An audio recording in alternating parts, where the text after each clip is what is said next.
플로어 제너레이터로 만든 패턴을 패스디폼을 이용해서 벽면에 보내는 질문을 해주셨는데, 제 생각은 이렇습니다. 저라면 이렇게 꺾인 벽면이 있다면 플로어 제너레이터를 만든 다음에 패스디폼으로 보내진 않을 것 같아요. 왜냐하면 꺾인 부분이 있기 때문에 이 꺾인 부분에 플로어 제너레이터로 만든 패턴이 제대로 꺾여서 넘어가기 힘들기 때문이죠. 그래서 플로어 제너레이터를 만들고 스플라인 경로를 이용해서 보낼 때는 이렇게 꺾인 면 말고 곡면으로 되어 있는 벽면에 그 패턴을 보내는 게 가장 좋은 방법이라고 생각해요. 그래서 만약에 이런 형태의 플로어 제너레이터를 가지고 이 벽면에 똑바로 세워지는, 수직으로 세워지는 패턴을 만들어야겠다면 저라면은 이런 방법을 쓸 것 같아요. 패스디폼 말고. 패스디폼을 하게 되면 문제점이 발생하는 것부터 보여드리고, 그 다음에 저라면 어떻게 할 건지도 보여드리고, 또 패스디폼이 아니면 레일 클론을 사용하면 한 번에 해결되는데 그 레일 클론을 사용하는 것도 설명을 해드릴게요. 일단 작업하셨던 분이 패스디폼으로 했을 때 문제가 발생했다, 이렇게 질문해 주셨기 때문에 저도 그렇게 해볼게요. 여기에 경로로 사용할 스플라인이 필요하겠죠. 이런 식으로 경로로 사용할 스플라인을 만들었습니다. 스플라인을 만든 다음에는 플로어 제너레이터를 적용할 때 면적이 너무 넓기 때문에 실제 크기인 작업을 할 때는 작은 영역을 만들고, 높이가 3000이었으니까 3000짜리 높이에 해당하는 작은 면적을 만듭니다. 그 다음에 플로어 제너레이터를 실행하고, 길이는 3000이 넘어야 되니까 그 다음 넓이는 폭 150 정도 하고, 갭도 있겠죠. 갭은 5mm 이렇게 하고, 두께는 10mm 이렇게 할게요.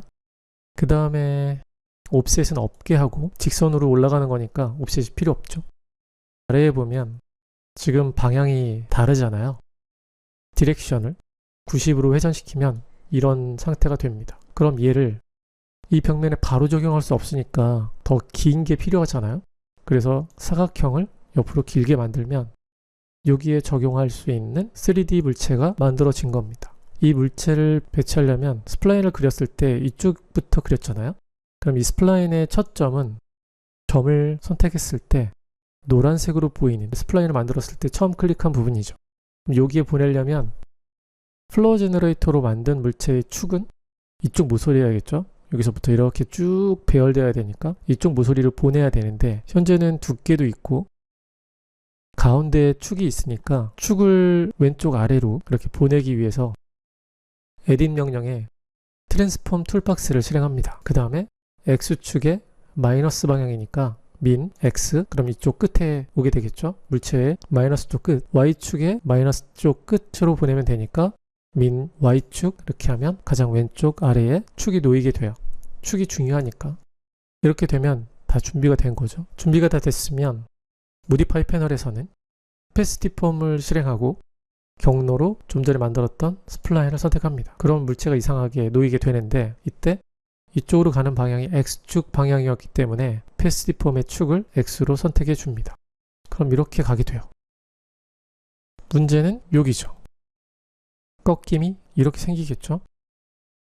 그걸 계산해 줄 수 없기 때문에 패스디폼을 사용할 수 없다는 거예요. 그러면 패스디폼이 아니라면 어떻게 해야 될까요? 스플라인이 필요 없겠죠. 그리고 이 물체는 3D 물체니까 아랫면 윗면은 없고, 이 물체 같은 경우는 엣지를 모두 선택한 다음에 스플릿하면 각각 엘리먼트가 됩니다. 이렇게요. 엘리먼트가 되면 이 엘리먼트를 뜯어내서 각각의 오브젝트로 만드는 거예요. 그러기 위해서는 스크립트가 훨씬 좋겠죠. 하나씩 선택해서 디태치를 하셔도 돼요. 몇 개 안 되니까. 근데 벽이 많다면 스크립트를 사용하시면 되고, 저는 편의상 스크립트를 사용할게요. 이렇게 해서 스크립트로 물체를 엘리먼트 단위로 떼냅니다. 떼내면 물체가 이렇게 떨어지게 돼요. 벽을 만들 물체를 한 번에 선택하고, 플로어 제너레이터를 앞에서도 했잖아요. 그 값이 그대로 적용돼요. 조그맣게 한번 했으면. 그래서 여기에 플로어 제너레이터를 실행합니다. 그러면 제대로 적용이 되는데, 측면에 있는 건 방향이 바뀌게 돼요. 그래서 측면에 있는 거는 방향을 바꾸시면 돼요. 이렇게. 근데 다른 것들도 바뀌죠. 그래서 측면에 있는 것만 한꺼번에 선택하고 모디파이어를 줬을 때는 이렇게 이탈릭 글자로 나오게 되는데 이건 인스턴스로 연결되고 있다는 얘기예요. 모디파이어가 인스턴스로 연결되면 하나를 수정하면 다른 것도 수정이 돼요. 그러니까 이때는 수직으로 올라가야 될 부분에 해당하는 플로어 제너레이터 적용된 물체를 선택한 다음에 여기 인스턴스를 끊어주는 Make Unique라는 아이콘을 클릭해서 이상한 창이 뜨면 아니오를 하고 여기서 얘를 하게 되면 각각의 물체가 각각의 플로어 제너레이터 모디파이어 명령을 갖게 되는 거고 노를 하게 되면 세 개는 플로어 제너레이터가 지금처럼 인스턴스로 연결된 상태가 돼요. 그럼 수정하기에는 연결된 상태가 훨씬 편하잖아요. 그래서 아니오를 하는 거예요. 그러면 지금처럼 또 이 세 개는 이탈릭 글씨로 플로어 제너레이터가 보이게 되고 여기서 디렉션을 0으로 바꾸게 되면 세 개가 한꺼번에 위쪽 방향으로 바뀌게 돼요. 이렇게 하면 설명은 길게 했지만 한 번에 바꿀 수 있겠죠. 이렇게 해서 수직으로 올리는 방법이 있고 저라면 다른 툴이 없었으면 이렇게 했을 거예요. 그래서 이렇게 하는 것도 좋은 방법이다. 만약에 그렇지 않다면 제가 이제 여기 있는 플로우 제너레이터를 다 지울게요. 인스턴스는 한 번에 선택하고 지우시면 돼요. 그 다음에 얘도 지우고 이번에는 레일 클론을 이용해서 해볼게요. 레일 클론 같은 경우는 경로가 필요해요. 앞에서 했던 것처럼 스냅으로 아래쪽에 이런 경로를 만들어 줍니다. 레일 클론은 라이트 버전을 가지고도 이 기능은 돼요. 간단하기 때문에 사용할 수 있습니다. 라이트 버전은 기능 제한 버전이고 무료 버전이니까 다운받아서 한번 따라해 보세요. 경로를 만들고 그 다음에 하나의 패턴을 만듭니다. 높이는 3000이면 3000 그리고 폭은 150 두께는 10 아까 앞에서 했던 거하고 똑같죠? 이런 걸 하나를 만드는 거예요. 하나밖에 필요 없는 거죠. 그 다음에 설치가 됐다면 지오메트리에 아이트소프트라는 그룹이 생겼을 거예요. 여기서 레일 클론을 여러분은 레일 클론 라이트라고 보일 거예요. 설치를 하셨다면 만약에 정식 버전은 이렇게 레일 클론 프로라고 보이게 돼요. 뷰포트에 아이콘을 만듭니다. 드래그해서 그럼 RC라고 생겨요. 글씨가 좀 촌스럽지만 모디파이 패널로 이동한 다음에 스타일이라는 부분이 보여요. 스타일에서 여기 연필 모양이 있는 아이콘을 클릭합니다. 그럼 이렇게 굉장히 어려울 것 같은 창이 뜨는데 사실 어렵지 않아요. 익숙하지 않을 뿐이지 우리는 이게 어려운 게 아닙니다. 해볼게요. 경로가 하나죠. 그러면 리니어 1S라는 걸 사용하는 거예요. 나중에 경로가 두 개 있는 걸 사용할 때는 어레이 2S를 사용하면 되지만 그건 생각하지 않고 경로가 하나짜리면 무조건 리니어 1S를 드래그하면 돼요.